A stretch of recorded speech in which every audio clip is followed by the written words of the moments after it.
अगर आपका मन या आपकी बुद्धि, आपके शरीर, आपकी अपनी विचार प्रक्रिया, आपकी अपनी भावनाओं समेत किसी भी पहचान में उलझी हुई नहीं है, तो आध्यात्मिक प्रक्रिया बहुत स्वाभाविक होगी। अगर आपकी बुद्धि किसी भी चीज के साथ उलझी हुई नहीं है, तो आपकी बुद्धि के लिए जीवन के अलग अलग आयामों की खोज करना और उनके प्रति खुलना बहुत ही प्राकृतिक होगा। सुरक्षा पाने और खुद को बचाने की कोशिश में आप किसी चीज के आधार पर अपनी पहचान बना लेते हैं, वरना पहचान बनाने का और कोई फायदा नहीं है। कृपया देखिए, आपकी पहचान आपको किसी चीज से जुड़े होने का झूठा बोध कराती है, जिसे आप वैसे भी एक दिन छोड़ देंगे। जब आप किसी ऐसी चीज के रूप में खुद को पहचानने लगते हैं जो आप नहीं हैं, तब आपकी बुद्धि पर पर्दा पड़ जाता है। ये उसी पहचान के चारों ओर घूमने लगती है। आप खुद को जिस भी रूप में पहचानते हैं, आपकी बुद्धि केवल उसी के इर्द गिर्द काम करती है। कृपया देखिए। हाँ, अगर आप खुद को अपने धर्म, राष्ट्रीयता, अपने परिवार से पहचानते हैं, तो ये केवल उसी के इर्द गिर्द काम करती है। ये एक तरह की पूर्व धारणा है ना? एक पूर्व धारणा वाला मन देख नहीं सकता, एक पूर्व धारणा वाला मन जीवन की सच्चाई प्रकट नहीं कर सकता। बस इतनी सी ही बात है। जब मैं पूर्व धारणा कहता हूं, तो मेरा मतलब कई अलग अलग स्तरों की पूर्व धारणा से है। नहीं, मैं बहुत ही खुले मन का हूं, मुझ में पूर्व धारणा नहीं है। ठीक है, आपकी पूर्व धारणा बहुत फैली हुई है।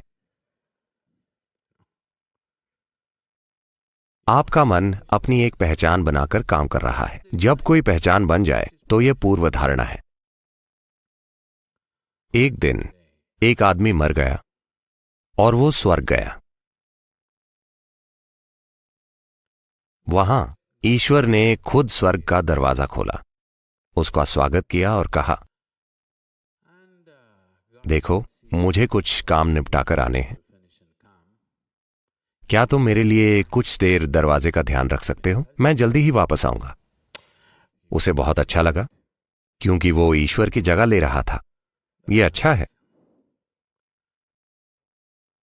भगवान की जगह लेना कोई छोटा सम्मान नहीं है ना?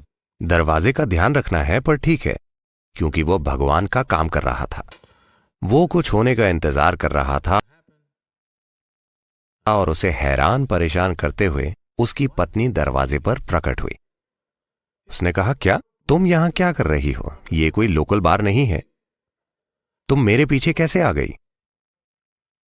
पत्नी ने कहा, मैं अंतिम संस्कार से घर वापस आ रही थी, मेरी कार की टक्कर हो गई और मैं यहां पहुंच गई।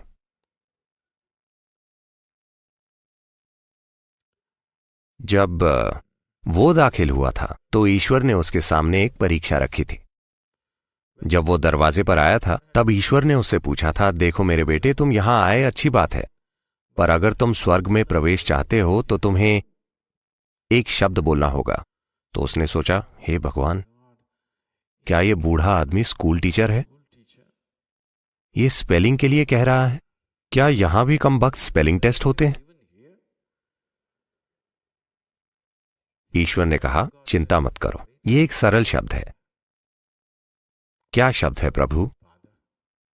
ईश्वर ने कहा, तुम्हें लव शब्द की स्पेलिंग बतानी है। फिर उसने सोचा, L उसने कई लोगों से आई लव यू कहा था, पर उसने कभी कोई पत्र नहीं लिखा था। इसलिए उसने सोचा, LULVLOLOVE।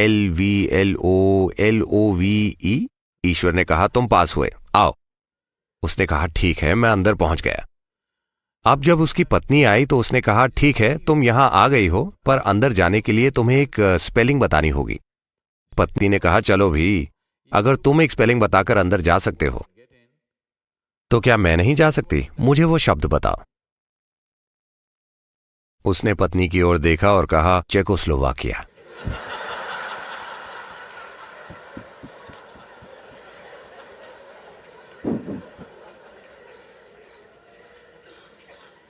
मन पूर्व धारणाओं से भरा हुआ है। ये इससे तय होता है कि आप खुद को किस रूप में पहचानते हैं। आप जिस भी रूप में खुद को पहचानते हैं, आपका मन उसी के चारों ओर घूमता है। इस समय आप खुद को ऐसी कई चीजों के रूप में पहचानते हैं जो आप नहीं हैं। मिसाल के लिए, मैं अभी बोल रहा हूं, और बोलते हुए अचानक अगर मैं ये ग्लास उठाकर कहूं ये मेरा ग्लास है, तो आप सोचेंगे लगता है सद्गुरु को कोई परेशानी है। लेकिन ठीक है, सभी कहते हैं सद्गुरु बुद्धिमान हैं, चलो सुनते हैं। थोड़ी देर बाद मैं कहूं ये मैं हूं, तो आप कहेंगे चलो अब बहुत हो गया।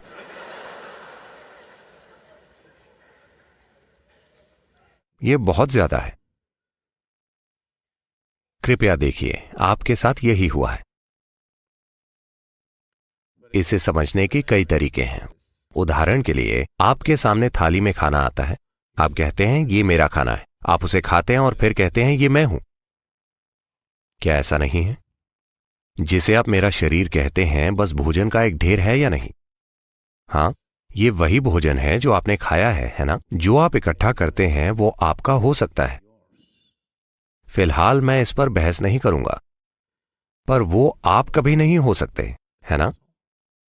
हां, जो कुछ भी आप इकट्ठा करते हैं वो आपका हो सकता है, पर वो आप कभी नहीं हो सकता, है ना?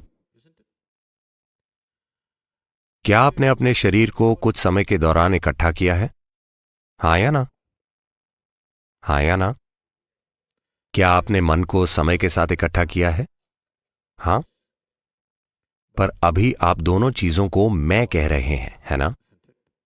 और ये यही नहीं रुकता, ये कई चीजों में फैल जाता है।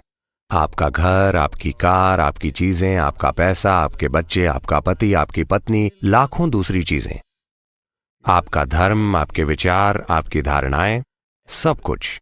आप ऐसी बहुत सारी चीजों के रूप में खुद को पहचानते हैं जो आप नहीं हैं।